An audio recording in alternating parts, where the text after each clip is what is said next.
Alors, le verset Aleph, le chapitre tête.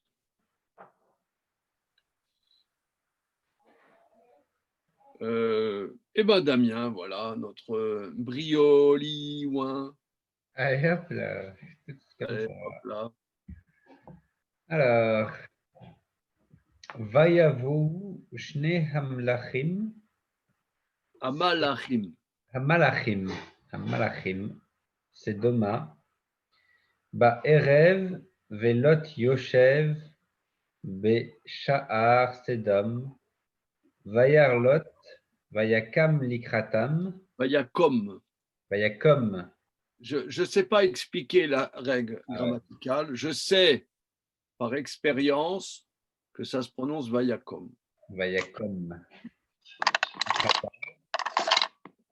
Je suis incapable d'expliquer quand est-ce qu'on dit deux A, quand est-ce qu'on dit un A et un O. Je sais pas. Je sais tellement pas que l'habitude. Vayakom. Vayishtachu Apaim Artsa. Bien. Bien. Alors, Vayavo, donc c'est la racine, c'est beau. C'est futur avec verbe conversif, donc c'est vaincre. Oui. Vaincre deux, je n'ai deux anges. Amalachim. Je n'ai Amalachim. Les anges. Les deux anges. Les deux anges.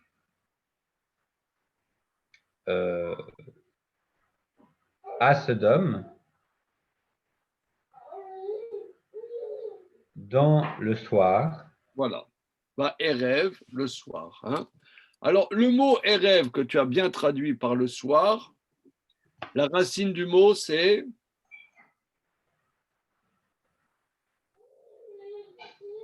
C'est Erev. oui, la rêve, Erev, qui veut dire mélanger. Ah, mélanger. Okay. Et Arev, c'est mélanger. Pourquoi? Parce que la nuit, tous les chats sont gris. Ça veut dire, c'est, comment on dit, entre chien et loup. Entre chien et loup, en français, on dit. Lorsque les choses se mélangent et rêvent, on ne distingue pas bien quand les choses se mélangent. Voilà. Donc la racine, c'est mélanger, et ça veut dire, en sens figuré, le soir. D'accord? D'accord. Alors, ici, on a quand même déjà plusieurs questions, n'est-ce pas? On est déjà perplexe. Est-ce que vous êtes perplexe? Est-ce que je vois la perplexité sortir de votre visage? Ou alors non, ça va. Ça a l'air bien. Ouais, ça va, y va. Wesh, il n'y a pas de problème. Moi, je vois deux problèmes déjà. Là, la Mornay, là. On était un peu resté coincé sur rêve. C'est quoi ta question? Non, je n'ai pas de question, seulement la racine du mot rêve veut dire mélanger. Oui. Et comme sens dérivé, le soir. Oui. Le soir, on ne distingue plus les choses, donc c'est mélangé, donc c'est la nuit. C'est le soir. D'accord. On dit entre chien et loup. Alors, on n'arrive pas à distinguer un chien d'un loup. Hein, c'est le soir. Voilà, c'est bon. Ok. Non, alors, rappeler que l'herbève, parce que mélanger, c'est l'herbève. Oui, oui, l'arbève. Oui, c'est-à-dire on rajoute un bête, mais pour bien mélanger, quand on mélange bien. D'accord. Non, c'était pour ça qu'on était resté coincé sur l'herbève, parce qu'on se demandait pourquoi on rajoutait un bête. Les arbèves, c'est bien mélangé. Voilà. Bien mélangé, voilà. Et en français, touillé. touillez les harbeb. Vous mélangez la poudre de soupe là avec de l'eau chaude et finement voilà, les harbeb. Voilà. Et un rêve, c'est mélangé. Mais regardez, on ne va pas s'arrêter là. C'est que c'est une racine très forte. Une seconde, je prends mon papier. C'est la Arev Aïn Resh Bet. Donc Aïn Resh Bet veut dire mélanger, n'est-ce pas? Les Arev. Oui. Mais Arev veut dire plusieurs mots. Ça veut dire le soir et ça veut dire aussi agréable. Comme dit le verset dans le Cantique des Cantiques, Hashmieni et colère, qui colère Arev. Fais-moi entendre ta voix, car ta voix est agréable. Alors regardez ici la portée de l'hébreu, incroyable. Ça peut vouloir dire le soir, ça peut vouloir dire mélanger, ça peut vouloir dire agréable. Et ça va même plus loin. Un garant, ça se dit un arev. Oh, ils n'ont pas de réseau là, les caillounes là. Allô à l'huile, les caillounes, il n'y a plus de réseau. Ouais. Le Manitoba ne répond plus. Non, c'est bon. Voilà. On t'entend. Ça va, c'est bon. Ouais. Alors, un arev, c'est un garant.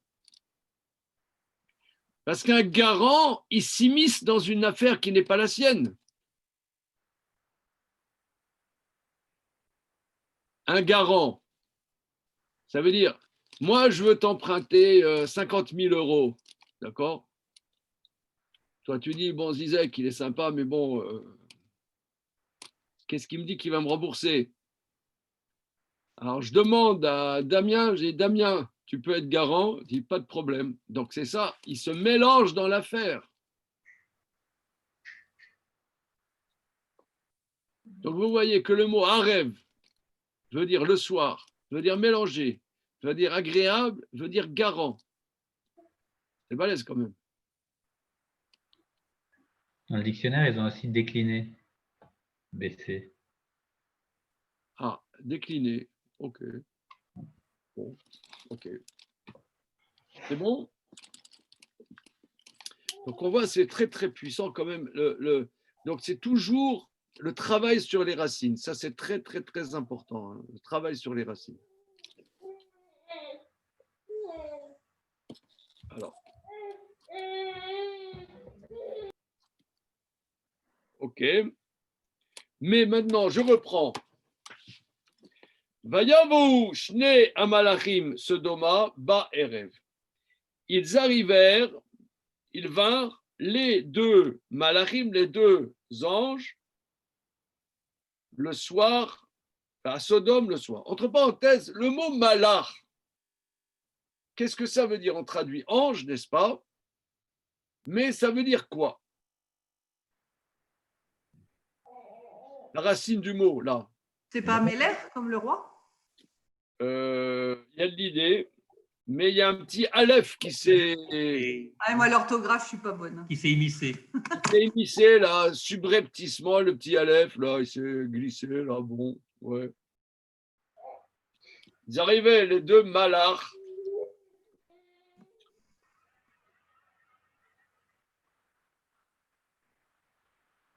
Alors, il y a le même mot que melacha, un travail. C'est-à-dire qu'un malach, c'est quelqu'un qui a une mission précise. Malach, par exemple, si je te mandate, tu vas en Guyane et je te mandate pour aller voir le chef de la tribu des Noirs marrons, comme on dit. Les noirs marrons. des noirs marrons dans le haut, comment s'appelle la rivière là-bas? Le marroni. Ouais, dans le haut Maroni. Ouais. Alors, t'es mon malard, t'es mon chaliard, hein? Ouais.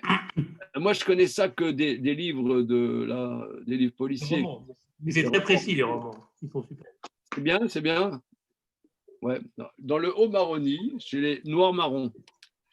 Alors, donc, maintenant, toi, tu es mon envoyé, mais un chaliard, c'est un émissaire. Le malard, c'est vraiment quelqu'un qui est complètement soumis à sa mission. C'est encore plus que chaliard. Chaliard, c'est un émissaire, mais malard, il a une chose à faire. Le malard, il a une melacha, un travail à faire précis. Travail, une melacha,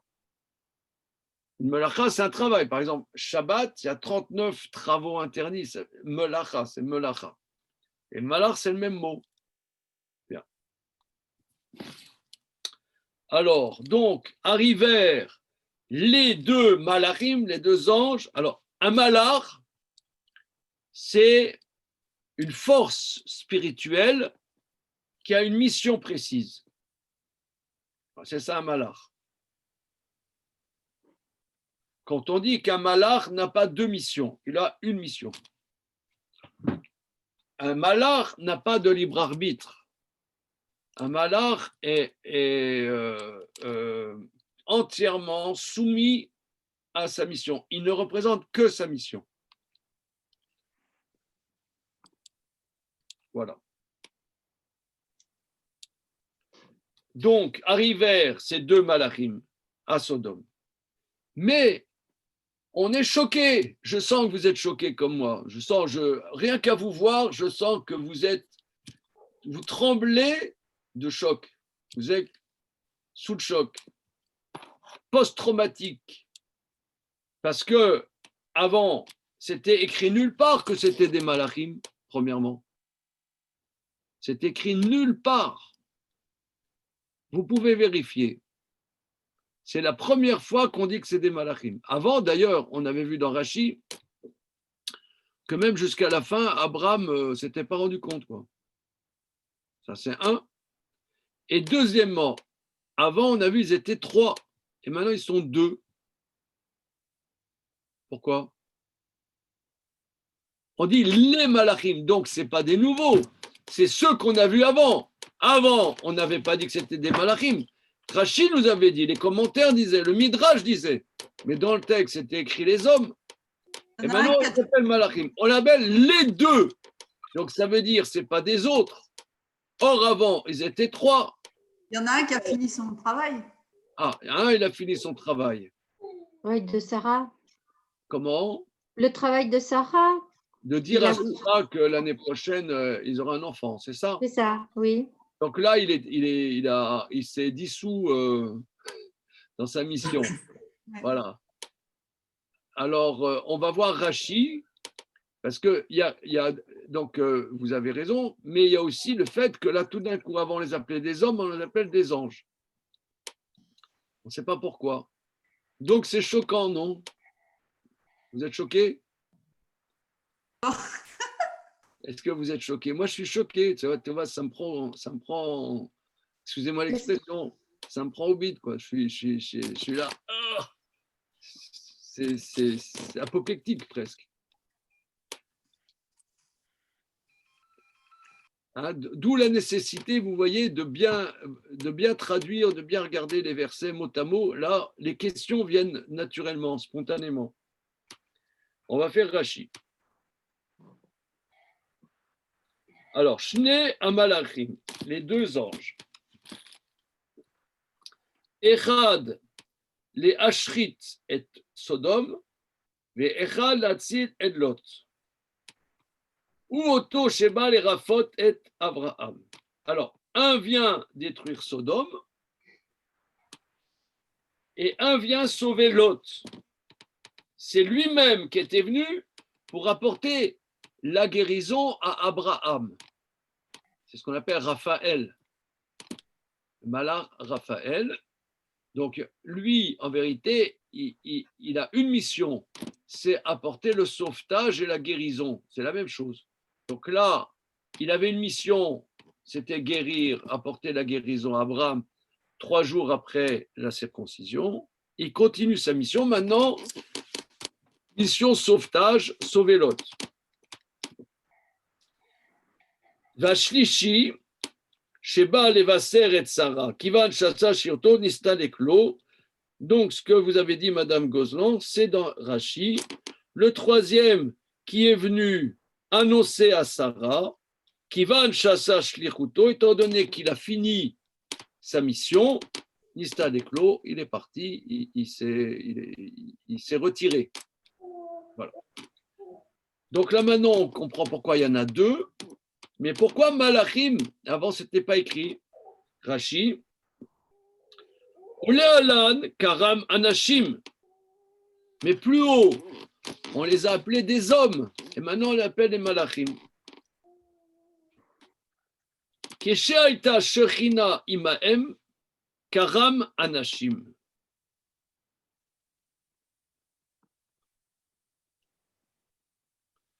Quand la présence divine était auprès d'eux, il les appelait des hommes. Maintenant, on les appelle des malachim. Auprès d'Abraham, où il y avait la présence divine, il y avait Dieu là-bas, eh bien, il les appelait des hommes. Maintenant, ils deviennent des malachim. Alors là, il faut méditer transcendentalement. Hein.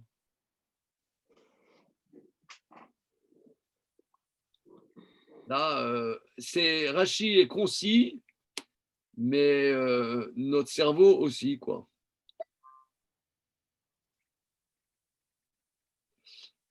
Hein?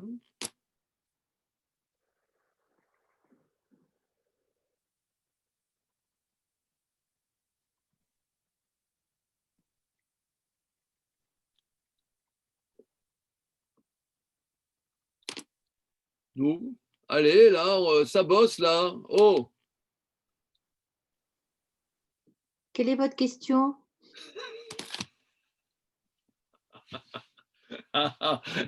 C'est très bon, très, très bon. Alors, je reprends. Donc, on a la question, comme on dit, la question de Rashi. Vous savez que Rashi a, lui, une mission.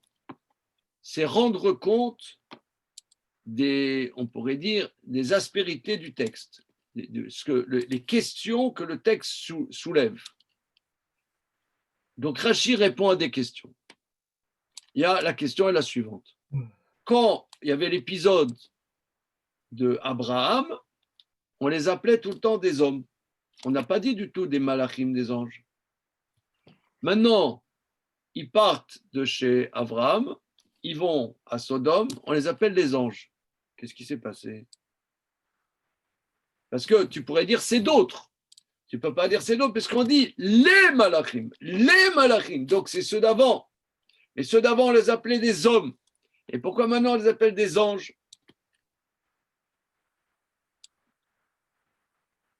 Ça, c'est un problème. Vous l'avez dit, leur mission est supérieure aux hommes.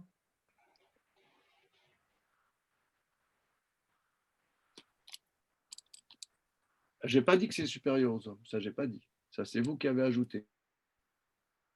Attends. J'ai mal interprété. Donc, il y a… comment expliquer? Je vois ce que vous voulez dire, mais je n'arrive pas à l'expliquer. On ne peut pas dire qu'ils sont à l'égalité de Dieu, ils sont presque à l'égalité de Dieu, presque.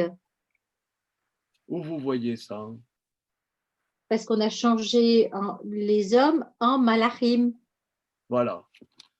Alors, regardez, là, on prend acte.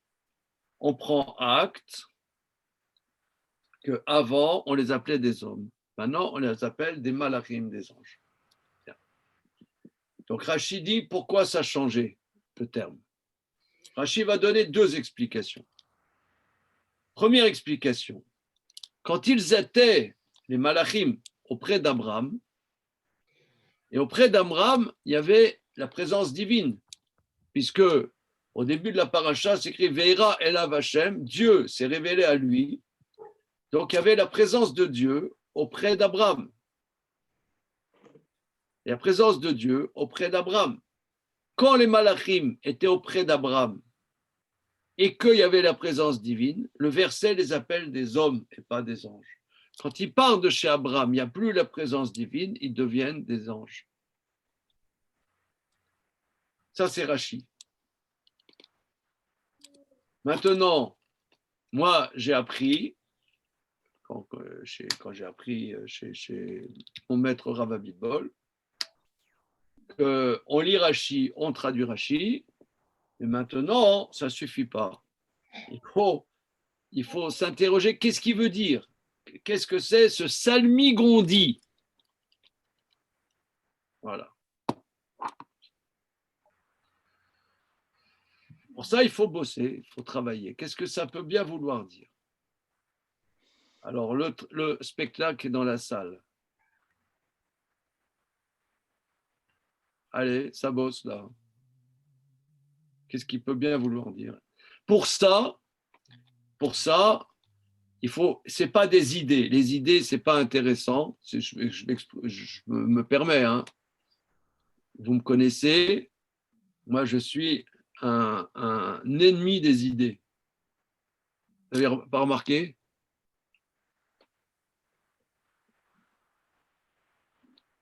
Ça veut dire pas des idées. Non, j'ai pas compris.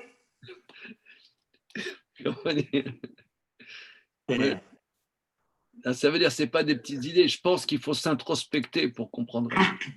C'est un travail introspectif. Il faut essayer de voir quel écho Rachid dit à l'intérieur de nous. Parce que Rachid, il propose quelque chose qu'on ne comprend pas ce qu'il dit. Mais qu'est-ce qui va faire qu'on va comprendre? Il faut s'introspecter, il faut essayer de chercher à l'intérieur de nous où ça peut avoir un écho. Pas beaucoup d'expérience de l'ange, quoi. Comment? Beaucoup d'expérience de l'ange. Humilité, parce qu'en présence de Dieu, on n'est rien, même si on est un ange. Et ça rencontre. Alors, il devient un homme alors. Quand il est auprès d'Abraham, il s'appelle homme. Et... Parce qu'il y a Dieu, parce qu'il y a la présence divine. Et alors c'est des mots, ça, c'est du blabla. Non, mais tu dis qu'est-ce que ça peut évoquer chez nous? C'est d'humilité. C'est quand il y a la présence divine, qu'on soit un ange, un homme et tout, ça revient au même. D'accord, mais toi, tu as l'expérience de ça, d'être à côté de la présence divine? L'expérience d'humilité, quand il y a ma femme. Bon. L'expérience d'humilité quand il y a ma femme à côté de moi. Peut-être. Non, alors tu vois que tu peux avoir peut-être une expérience. Moi, je ne sais pas. Et c'est peut-être ta raison. Non, c'est bien. Je ne sais pas. Non, mais ok. C'est bien ce que tu dis. Quelle différence entre un malach et un homme? Corps, c'est le corps, non? Comment? C'est le corps, c'est. Moi, je dirais. Moi, je dirais comme ça, je dirais. Il est supérieur à l'homme? Comment? Un malach est supérieur à l'homme? Alors, ça, c'est un grand débat. C'est un grand débat. J'en sais rien, hein. Moi je dis ça comme ça. C'est un grand débat. C'est D'après qu'un malach, c'est une force spirituelle. Cette force spirituelle n'a pas de choix. Un malach n'a pas de choix. L'homme a la capacité de faire ou de ne pas faire. Ce qui va faire que parfois l'homme peut être au-dessus d'un malach. Parce que si un homme a une épreuve, et il surmonte cette épreuve par son choix et par sa force intérieure, il peut faire quelque chose qu'un malard ne fera jamais. J'ai compris. Mais d'un autre côté, il peut enfreindre la volonté de Dieu, ce qu'un malard ne fera jamais. Donc, me semble-t-il que me semble-t-il que ici, quand on l'appelle Anachim,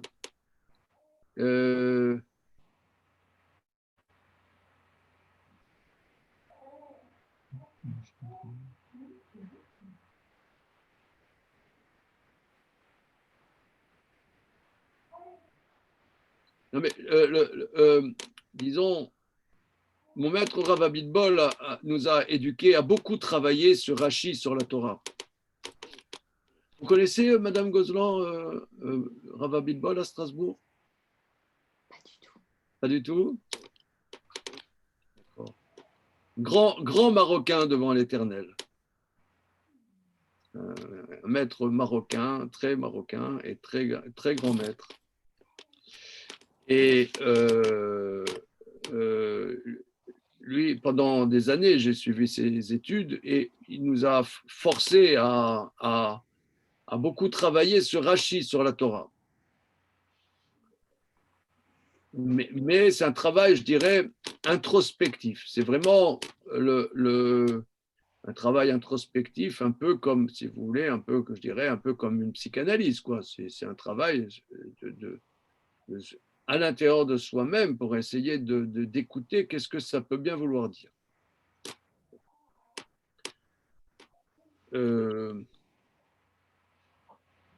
Moi, j'avoue, déjà, cette histoire de choix, j'y comprends rien. Comment? On en parlait hier, le libre arbitre, tout ça, moi, je comprends pas. Ça me dépasse. Alors, regarde, moi, je vais prendre des exemples. On va essayer on va essayer.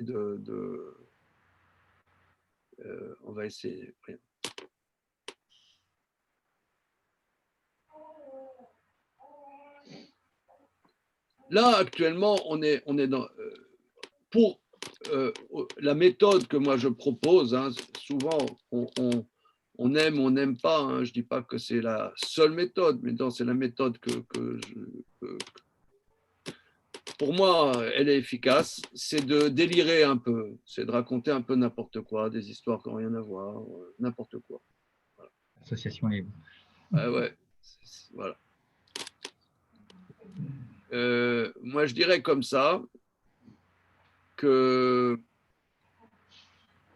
bon, aujourd'hui, il y a le confinement. Le confinement, le fait qu'on soit là, chacun dans notre appartement ou notre maison, un peu coincé, ça distribue les cartes de manière bizarre et inédite.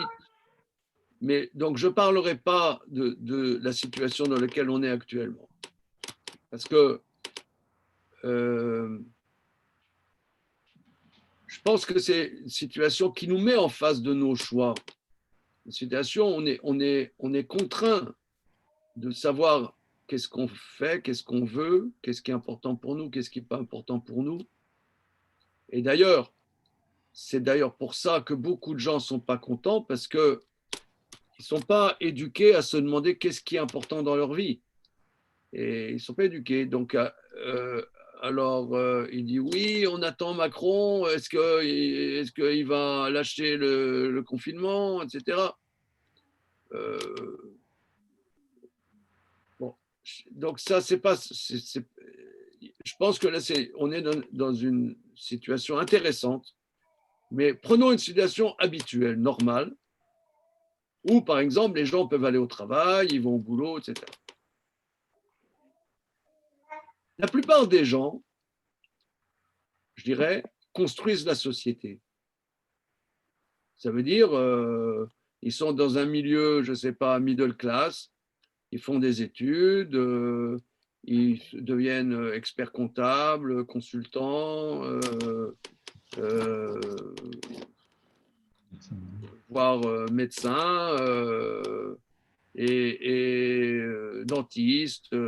Ils travaillent, bon, ils se marient, ils divorcent, bon, ils suivent leur chemin.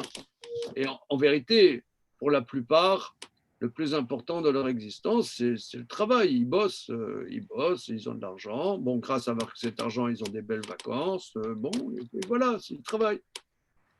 Wow, ils s'achètent une résidence secondaire où ils payent les pensions alimentaires de leurs deux divorces précédents. Et puis, ça continue, ils bossent, ils bossent. En vérité, pour moi, c'est des malachim. Ça veut dire, c'est comme tu as le vent, c'est un élément qui fait que la société se développe, que les usines se développent, que les finances se développent, que les routes se fassent. Quelque part, ils ne se posent pas de questions. La question qui se pose, c'est chérie, ce soir, on va à quel resto? Voilà, ça, c'est la question qui se pose. Ou alors, on va au cinéma ou on va à l'opéra ce soir? Tiens, j'ai vu là sur l'officiel des spectacles qu'il y a un beau spectacle. Est-ce qu'on va? Voilà. Ça, c'est les choix qui se font. Maintenant, ils bougent, ils travaillent, ils ramènent du fric, la société se développe. C'est des malachim. Des malachim. Maintenant, tu as un malach comme ça, il débarque chez Avram, il se dit merde, mais qu'est-ce que je fais? Où je suis? Mais qu'est-ce que je fais dans la vie? Mais je suis un homme, je ne suis pas un malach.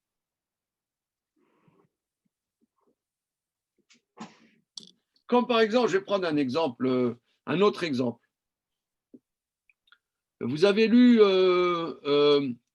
le procès Eichmann, là, de Eichmann à Jérusalem de Hannah Arendt, là, vous avez lu ça? Non? Entre la poire et le fromage, non? C'était bien. Ouais. Le matin au petit-déj, quoi. Alors, bon, il y a eu quand Eichmann a été amené à Jérusalem, il y a eu son procès. Eichmann était un rouage colossal de la destruction des Juifs d'Europe.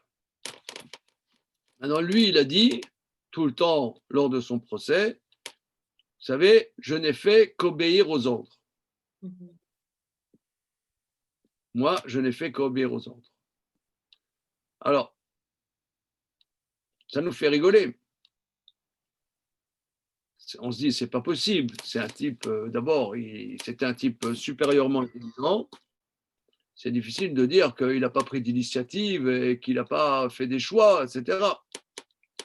Il a dit, moi, j'ai fait qu'obéir aux ordres. Est-ce que c'est vrai, est-ce que c'est faux?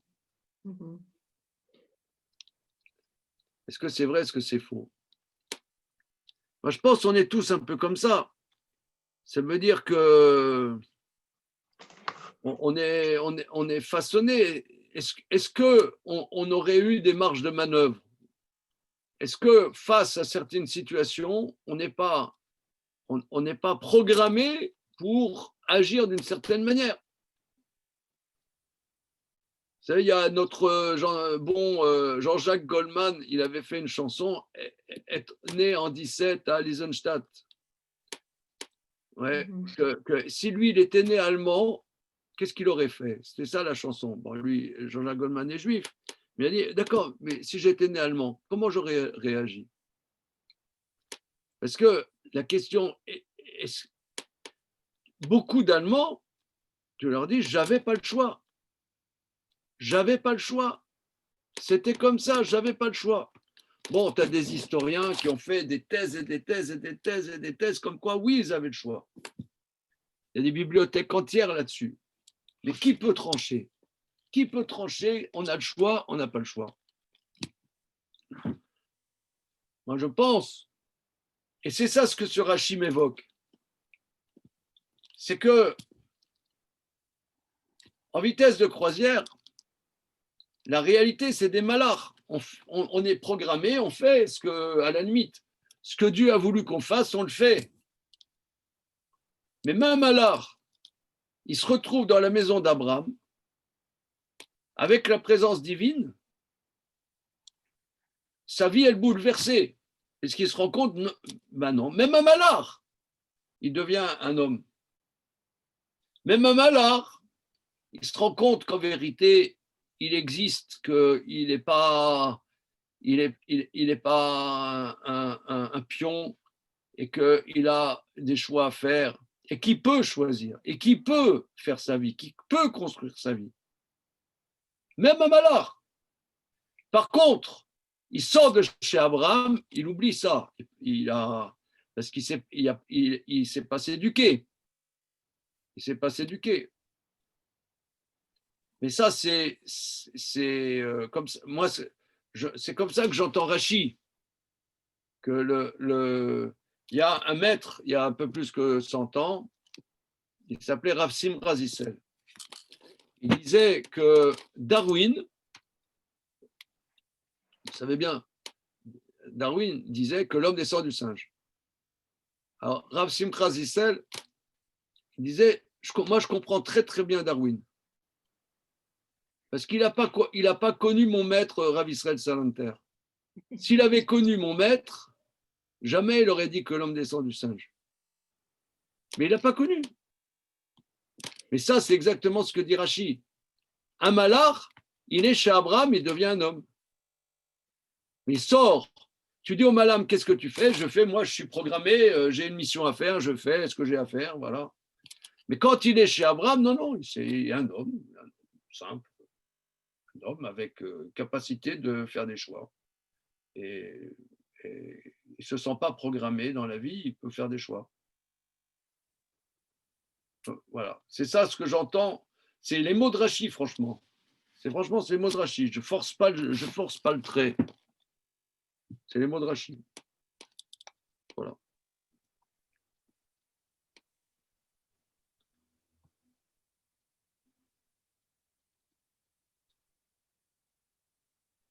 Il y a un grand maître, je vous ai parlé un mot de mon maître Rav Abitbol. Son maître est quelqu'un qui s'appelait Rav Shlomo Wolbe. Rav Wolbe, je ne sais pas, il est décédé. Rav Wolbe, il est décédé en 2006, il y a 14 ans environ. Voilà, environ 14 ans. Et Rav Wolbe, il disait, bon, c'était un grand maître de notre génération, Rav Wolbe disait que une des choses qui est le plus disparu de notre perception, c'est que l'homme est libre. On parle liberté. Quand il y a liberté, c'est la liberté de faire n'importe quoi. Mais qu'on soit libre dans ses choix, qu'on puisse faire qu'on puisse assumer notre existence, construire notre existence et ne pas être programmé dans notre existence, ça, on a complètement oublié ça. C'est disparu la circulation. C'est quoi être libre? On va dire, c'est quoi être libre? C'est sortir dans la rue sans masque. Voilà. Ah, voilà, ça c'est libre. Je suis libre. Je vais dans la rue sans masque. Ouais, je suis libre. Ouais. Ça, c'est pas libre. Ça, c'est instinctif. C'est pas libre. Tu n'as aucune liberté, là. Voilà, tu étais 2 semaines dans un appart, tu n'as pas pu sortir. Ouais, les enfants, c'est la récré. Ok, ça c'est. Bon, c'est pas être libre. Et chez Abraham, même un ange, il était un homme. Voilà. Je pense que c'est ce que dit Rachi, hein, franchement, sans forcer le trait, c'est exactement dans les mots de Rachi. Gérard, si je peux me permettre, quand on lit dans le Chumash, ils écrivent dans les explications sur Rachi, mais en sa présence, les anges, ils ne comptaient pas plus que de simples mortels. Mais quand ils mettent simple, ils ont l'air quand même de placer les anges. Oui. Ça, c'est la deuxième explication de Rachi. D'accord. Ça, c'est voilà, très bien. Alors, c'est très, très bien. Tu as l'édition ArtScroll, c'est ça? Oui. Il donne que cette explication. Non, après, ils mettent autre explication en présence d'Abraham, auprès duquel se trouvaient souvent des anges. Ils sont appelés hommes. Il n'en est pas de même en présence de Lot. Mais c'était sur le mot simple. Le mot simple, il a l'air quand même de placer les anges au-dessus des hommes. Quand on dit quelqu'un n'est qu'un simple mortel, ça veut dire ils étaient rabaissés au rang de mortels, non? Oui, alors ça, c'est la deuxième explication de Rachi. Mais je pense que il y a dans la force quasi prophétique de Rachi, il y a les deux aspects antagoniques. Et on va voir la deuxième explication. Davar Acher, autre explication dans Rachi. Etzel Avram, Shekocho Gadol, Vayu Amalachim Tadirim Etzlo, Kanashim, Karam Anashim. Etzel Lot, Karam Malachim. Chez Abraham,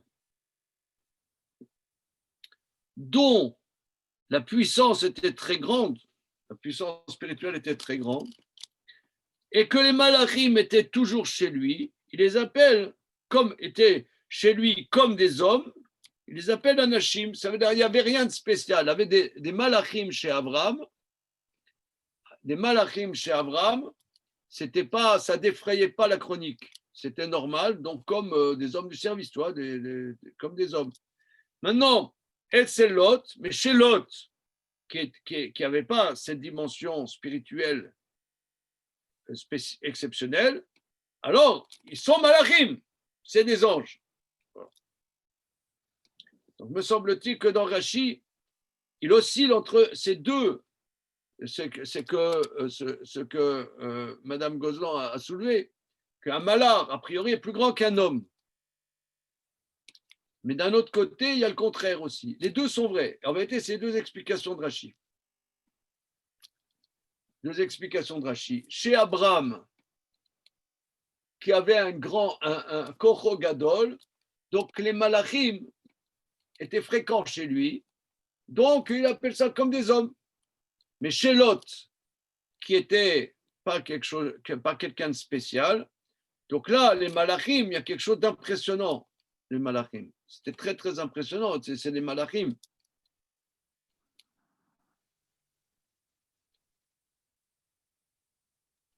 Bon.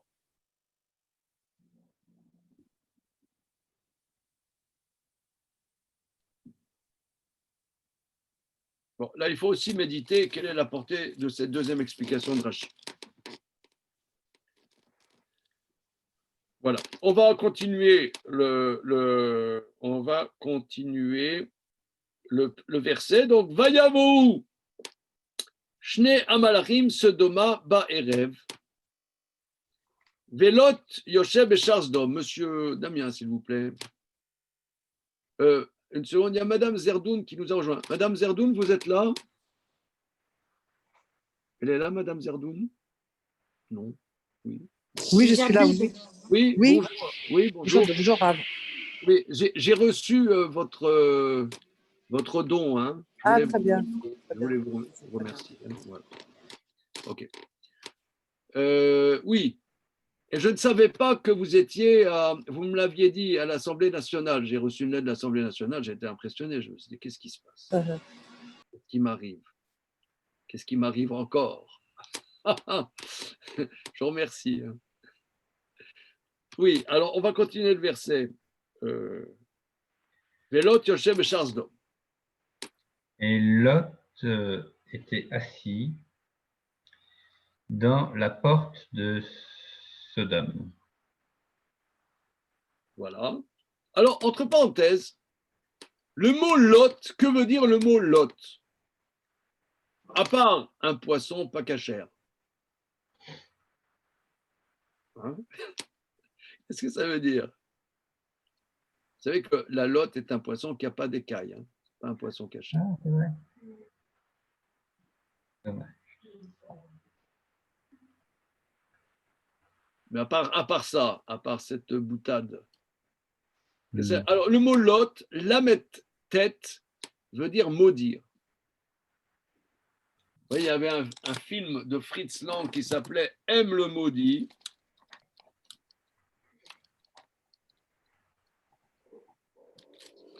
Aime le maudit. Voilà. Et là, Lot, qui est, d'après notre tradition orale, le frère de Sarah. Hein. Lot, c'est le frère de Sarah. Mais Lot, ça veut dire maudit, hein, franchement. Lot, ça veut dire maudit. C'est dur quand même d'être appelé comme ça. Hein. Excusez-moi, Lot, c'est pas le neveu d'Abraham? Si. Et comment il peut être le frère de Sarah? Il est le beau-frère alors d'Abraham? Sarah, d'après la tradition orale rapportée par Rachi, Sarah était la fille du frère d'Abraham. C'était sa nièce. Ah, C'était la nièce d'Abraham. d'accord. Donc c'est pour ça que parfois il dit, pour les protéger, 2 fois il dit que Sarah c'est sa sœur. C'est pas complètement faux en cela qu'ils ont un lien familial très proche. C'est la fille de son frère. Et c'est la sœur de Lot. C'est pas explicite dans les versets, mais la tradition nous dit ça. Donc, Velot Yoshev. Donc, toi, tu dis Yoshev, assis. Béchars d'homme. Alors, Sha'ar, c'est la porte. Hein. Analysons le mot Sha'ar, parce que le mot, il est assis à la porte de Sdom. La tradition nous dit qu'il est assis au tribunal de Sodome. Parce que souvent, dans la tradition biblique, le mot Sha'ar veut dire la porte et veut dire le tribunal aussi. Maintenant, comment ça se fait que le tribunal s'appelle porte?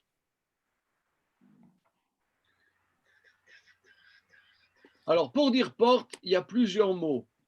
Tu as pétard et tu as Sha'ar. Sha'ar, c'est la porte de la ville, vous voyez, la porte de la ville, comme à Paris, tu as la porte Saint-Martin, la porte Saint-Denis.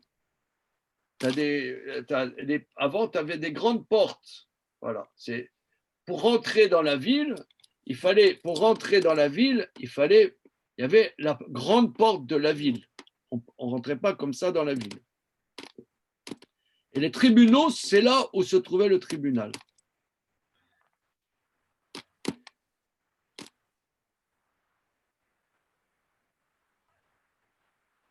Maintenant, le mot Sha'ar, qu'est-ce que ça veut dire? La porte, Sha'ar.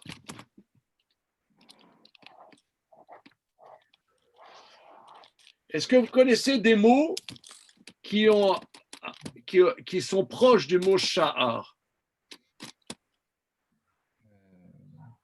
Sha'a à l'instant. Comment? Il y a Sha'a. Sha'a, une heure, tu veux dire? Ouais. Sha'a, c'est pas mal. C'est pas mal. Alors, par exemple, un cours, en hébreu, ça se dit un shiur. Un shiur. Comment dire? Parce que le mot sha'ar veut dire mesure. Une mesure. Par exemple, tu veux savoir le cours de l'or. Tu regardes sur Internet, tu mets en hébreu Sha'ar Azav, le cours de l'or. Ça se dit Sha'ar, le cours. Parce que une mesure, c'est un Sha'ar. Un shiur, c'est une mesure. Par exemple, dans un cours, on ne va pas voir toute la Torah. On va faire un point. Un cours, c'est quoi un cours? C'est un point. On étudie un point. Un shiur, c'est une mesure. le tribunal, c'est lui qui estime les choses. Je ne peux pas affirmer ça, mais il me semble que pourquoi les tribunaux étaient à la porte de la ville, pour pouvoir estimer qu'est-ce qui rentre dans la ville et qu'est-ce qui sort de la ville. Par exemple, tu as les migrants.